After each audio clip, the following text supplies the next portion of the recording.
అందరికీ నమస్కారం. గుంటూరు జిల్లా పోలీసు యంత్రాంగం ఎంత దరిద్రంగా ఉందంటే వాళ్ళల్లో వాళ్ళు ట్రాన్స్ఫర్ల విషయాల్లో కానీ ప్రమోషన్ల విషయాల్లో కానీ ఒకళ్ళనకు ఒకళ్ళు కులాల వారీగా తొక్కుకుంటూ బయట సమాజంలో సామాజిక వ్యక్తుల మీద వేధింపులకి గురి చేస్తున్నారు. దీనికి మచ్చుకు ఉదాహరణ బోరుగడ్డ అనిల్ అరెస్టు రిమాండు అంశం. దీనిలో భాగంగా బోరుగడ్డ అనిల్ని మొట్టమొదటగా గుంటూరు జిల్లాలో ఉన్న నల్లపాడు పోలీస్ స్టేషన్లో అరెస్టు చేయటం జరిగింది. నల్లపాడు పోలీస్ స్టేషన్లో బోరుగడ్డ అనిల్కి రాజమర్యాదలు చేస్తున్నారని చెప్పి తెలుగుదేశం పార్టీ శ్రేణులు, తెలుగుదేశం పార్టీ రాష్ట్ర నాయకులు, తెలుగు యువత నాయకులు స్టేషన్కి వెళ్ళి రాత్రిపూట ధర్నా చేయటం జరిగింది. ప్రతి ఒక్క పత్రికలో మీడియాలో ఈ వార్తలు రావటం జరిగింది. అప్పుడు పోలీసుల మీద చర్యలు తీసుకోవాలా పోలీసు ఉన్నతాధికారులు. ఆ తర్వాత అదే బోరుగడ్డ అనిల్ అరండలపేట పోలీస్ స్టేషన్లో రాజమర్యాదలు చేస్తుంటే దాన్ని కూడా తెలుగుదేశం పార్టీ నాయకులు విమర్శలు చేస్తే కనీసం పట్టించుకున్న దాఖలాలు ఈ పోలీసు వ్యవస్థ లేదు. ఇది పూర్తిగా జిల్లా ఎస్పీ వైఫల్యమే. తన వైఫల్యాన్ని డిఎస్పీలు, సిఏలు వాళ్ళ వైఫల్యాన్ని కప్పిపుచ్చుకోవటం కోసం ఈ రోజున చాలామంది అమాయకుల్ని బలి చేసే పరిస్థితి తీసుకురావటం జరిగింది. ఇదే బోరుగడ్డ అనిల్ రిమాండ్ రాజమండ్రి తరలించే క్రమంలో గుంటూరు నుంచి గన్నవరం దగ్గర రెస్టారెంట్లో నచ్చిన బిర్యానీ ఫుడ్లు, చికెన్లు, మటన్లు తినిపించే క్రమంలో తెలుగుదేశం కార్యకర్త వీడియో తీస్తుంటే పోలీసులు అతని మీద దౌర్జన్యం చేయటం జరిగింది. దౌర్జన్యం చేసింది కాక అతని ఫోను లాక్కొని తీసిన వీడియోలు డిలీట్ కూడా చేయటం జరిగింది. చివరికి ఆ హోటల్ యాజమాన్యం దగ్గర సీసీ ఫుటేజ్ తీసుకొని మీడియా వారికి తెలుగుదేశం పార్టీ వారు అందించటం జరిగింది. అది మీడియాలో వచ్చింది. మరి మొదట వచ్చిన సీసీటీవీ ఫుటేజీ హోటల్ యాజమాన్యాన్ని ఇంతవరకు చర్యలు తీసుకోలేదే పోలీస్ డిపార్ట్మెంటు. అరండలపేట పోలీస్ స్టేషన్లో సీసీటీవీ ఫుటేజ్లో జరిగే రాజమర్యాదలు, వాళ్ళ మేనల్లుడితో మరి మంతనాలాడే విధానాన్ని, అతనికి దిండు, దుప్పటి, పరుపు, పలావులు పెట్టే విధానాన్ని సీసీ ఫుటేజ్లో వస్తే ఆ ఫుటేజ్లో ఉన్న అంశం ప్రప్రథమంగా TV5లో వస్తే TV5 విలేకరు మీద కేసులు లేవు. మిగతా ఇంకో ఆంధ్రప్రభ జర్నలిస్టు మీద కేసులు, అరెస్టులు లేవు.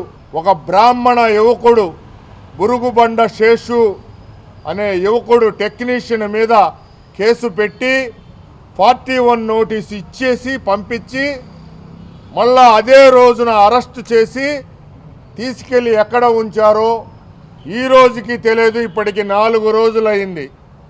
4 రోజుల పాటు వాళ్ళ కుటుంబ సభ్యులు వేదనలకి గురవుతున్నారు.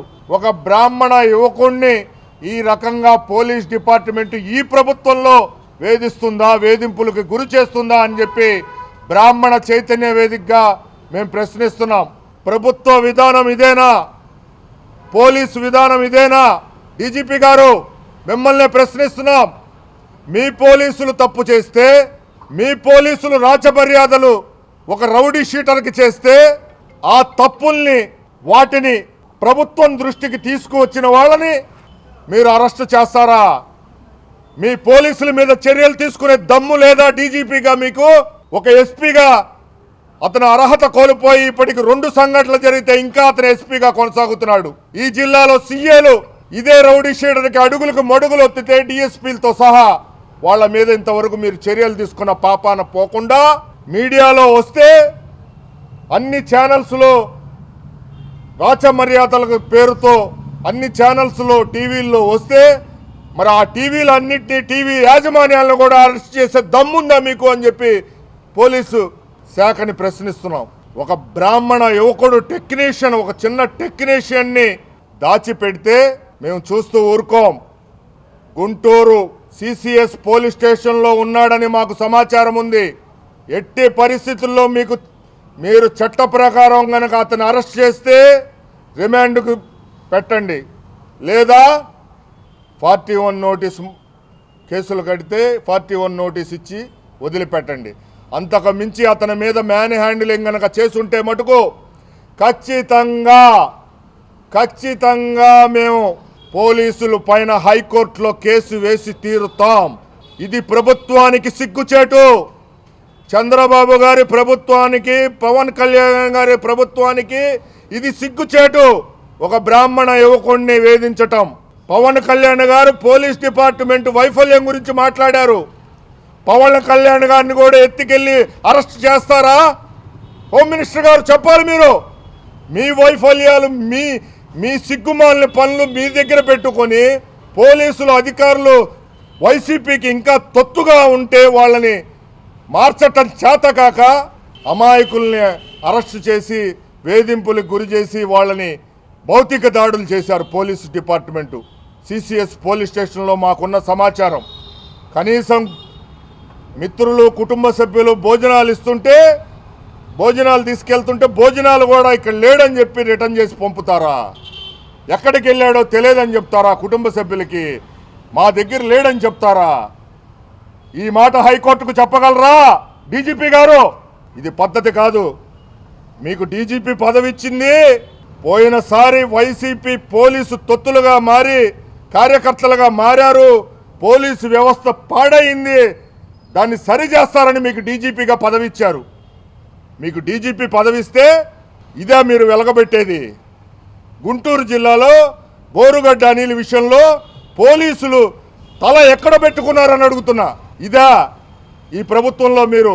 గత ప్రభుత్వానికి ఈ ప్రభుత్వానికి పోలీస్ వ్యవస్థలో తేడా ఏముందండి? చాలా దారుణమైన అంశం. ఎప్పటికైనా సరే పోలీసు శాఖకి, సిబ్బందికి మేము ఒకటే చెప్తున్నాం, బ్రాహ్మణ కులం ఈ విషయంలో చాలా సీరియస్గా ఉంది. ఒక అమాయక యువకుడిని తీసుకెళ్ళి వేధింపులకు గురి చేస్తే చూస్తూ ఊరుకుంటాం అనుకుంటున్నారా? ఖచ్చితంగా డీజీపీ కార్యాలయం ముందు ధర్నా చేస్తాం. డీజీపీ కార్యాలయం ముందు ధర్నా చేస్తాం. హైకోర్టులో హెబియస్ కార్పస్ పిటిషన్ వేస్తాం. మిమ్మల్ని హైకోర్టు మెట్లు ఎక్కిస్తాం. ఇందులో ఎవరెవరైతే తప్పులు చేశారో అధికారులతో ప్రతి ఒక్క అధికారిని, సిబ్బందిని, పోలీస్ సిబ్బందిని వదిలిపెట్టే ప్రసక్తే లేదు. ఖచ్చితంగా హెచ్చరిస్తున్నాం. ఎందుకంటే పబ్లిక్ డొమైన్లో ఉండాలా. ఎందుకు పెట్టారు పోలీస్ స్టేషన్లో కెమెరాలు? మీ తప్పులు ఏదైనా ఉంటే ఆ తప్పుల్ని చర్యలు తీసుకుంటానికి కెమెరాలు పెట్టారు పోలీస్ స్టేషన్లో, సీసీటీవీలు. మీ తప్పులు కనపడుతున్నప్పుడు మీ అధికారుల మీద చర్యలు తీసుకోకుండా ఒక ప్రైవేట్ పర్సన్స్ మీద ఎలా చర్యలు తీసుకుంటారండి పోలీస్ డిపార్ట్మెంటు? ఇది చట్టరీత్యా నేరం కాదా మీరు చేసింది? ఎక్కడో డిఎస్పీలు కూడా ఇక్కడికి ట్రాన్స్ఫర్ అయ్యి వచ్చి ఆ డిఎస్పీలు కూడా బోరుగడ్డ అనిల్కి, రౌడీ షీటర్కి ఒత్తాసు పలుకుతూ అతనికి రాజమర్యాదలు చేసే పరిస్థితి. ఇదా మీరు చేసేది? ఒకటే చెప్తున్నాం, మేము చట్ట ప్రకారం ఎన్ని చర్యలు తీసుకోవాలో అన్ని చర్యలు తీసుకుంటాం. రాజకీయంగా ఏమి చేయాలో అది చేస్తాం. చంద్రబాబు గారి కూటమి ప్రభుత్వానికి తెలియజేస్తున్నాం, రాజకీయంగా మేము ఏమి చేయాలో అన్నీ చేస్తాం. బ్రాహ్మణుల పైన వేధింపులు గనక ఈ ప్రభుత్వంలో జరిగితే ఖచ్చితంగా చంద్రబాబు గారి కూటమి ప్రభుత్వం ఏమి చేయాలో అది చేస్తుంది బ్రాహ్మణ కమ్యూనిటీ. మీరు అడిగితే మొన్న ఓట్లేలా బ్రాహ్మణ కులం పక్కన వైసీపీ జగన్ చేసిన అరాచకాలను చూసి చంద్రబాబు గారి కూటమి ప్రభుత్వాన్ని నమ్మి ఓట్లేసినందుకు ఇట్లాంటి అవమానాలు, ఇట్లాంటి దాడులు ఇవన్నీ చేస్తే చూస్తూ ఊరుకుంటానికి బ్రాహ్మణ చైతన్య వేదిక లేదు. ఖచ్చితంగా ప్రతిఘటిస్తాం. ఈ విషయంలో ఎంత దూరమైనా మేము వెళ్తామని చెప్పి హెచ్చరిస్తున్నాం. ఈ వీడియో నచ్చితే లైక్ చేయండి. అలాగే మా ఛానల్ ని ఫస్ట్ టైం కనుక చూస్తున్నట్టయితే ఇప్పుడే సబ్స్క్రైబ్ చేసుకుని పక్కనే ఉన్న గంట సింబల్ ని యాక్టివేట్ చేసుకోండి. అప్పుడే మేము పెట్టే ప్రతి వీడియో మీకు నోటిఫికేషన్ గా వస్తుంది. అలాగే ఈ వీడియో పూర్తిగా చూసినందుకు ధన్యవాదాలు.